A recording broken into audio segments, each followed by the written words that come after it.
Is going on. We go to one of the greatest political minds of his generation, ABC News political analyst Matthew Dowd. Matthew, thanks for joining us here in St. Louis.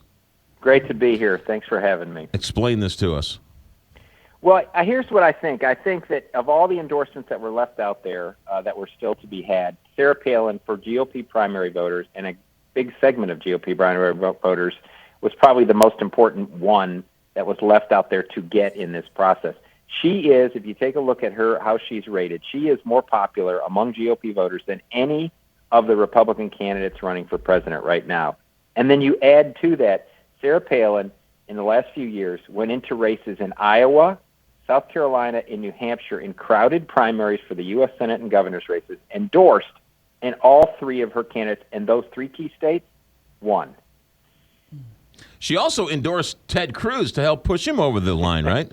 Well, yeah, she endorsed Ted Cruz in Texas in a contested race in the primary, and Ted Cruz says, but for Sarah Palin, he would not have been elected to the United States Senate. So I think this is a play. Obviously, Donald Trump understands it's really important in Iowa to keep momentum going, and Donald Trump sees that if he wins the Iowa caucus, he basically begins to wrap up the GOP nomination, and all the dominoes begin to fall.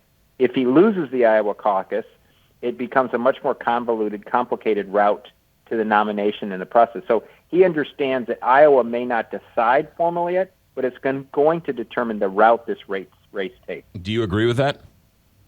I absolutely agree with that. I think if Donald Trump wins Iowa, the odds that he is the GOP nominee go up from Midland to almost, it's very hard to beat him at that point. So I think he's right about that. I think if he takes that first contest, he takes the next three in a row, and once he takes those, it's very hard to stop him. And he does. And you're saying he does that because once voters see that he wins, the party wants to coalesce around a winner, and so therefore everyone changes their vote to Trump?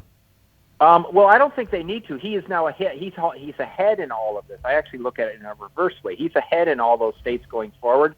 So I think he has to prevent himself from losing so the cracks don't show in him. And I think that's what he's trying to do, is prevent the first loss, so that people don't think there's a crack and an opportunity for another. If he wins, then basically the dominance that he already has plays out in the course of the rest of the state. Matthew Dowd, you are, and I don't mean this as a derogatory way, you're an establishment Republican. You have access to all of the quote-unquote establishment Republicans. Are they pulling their hair out over this? Well, I have access to some. I am an independent, so I'm not in establishment anything in the course of this. I think the Republicans have been in denial. They're still going through the stages of grief in the course, and they're still sitting, and many of them are still sitting in denial, and they're not at the point of acceptance yet. They probably went to anger and sadness. And so I think they haven't accepted this yet, but at some point they're going to have to accept what the reality is. There's still a chance for an establishment candidate to win, but the chances are getting smaller and smaller as we go days forward. Senator Danforth, former Senator Danforth, came on the show a couple weeks ago here, who sits on the Presidential Debate Commission, and said that he would rather have Trump leave the party and lose the election than lose the soul of the Republican Party. Are we going to see other establishment Republicans call out Trump and say that he does not represent our party?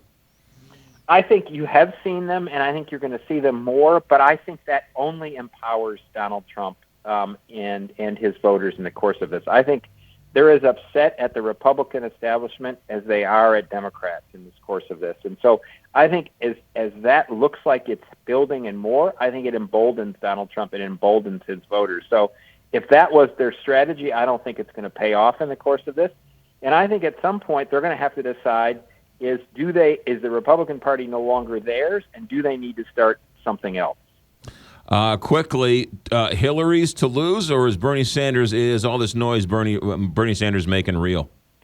I think it's Hillary still to lose, but I think that Bernie Sanders right now is going to probably win Iowa, going to probably win New Hampshire, and when that happens, it's going to reset that race. I think she still has the odds favor her, but there is a really good chance that the Democratic race remains unsettled longer than the Republican race. That's a really good chance, and I think it's a sign that of the weakness of Senator Clinton, of former Secretary of State Clinton, in the process of this, that somebody like Bernie Sanders is really that competitive.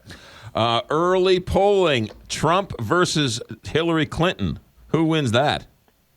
I think the odds favor Hillary Clinton in the course of that race. I think Donald Trump is, though they both have high unfavorables, and they're both distrusted by a huge segment of independent voters out of that.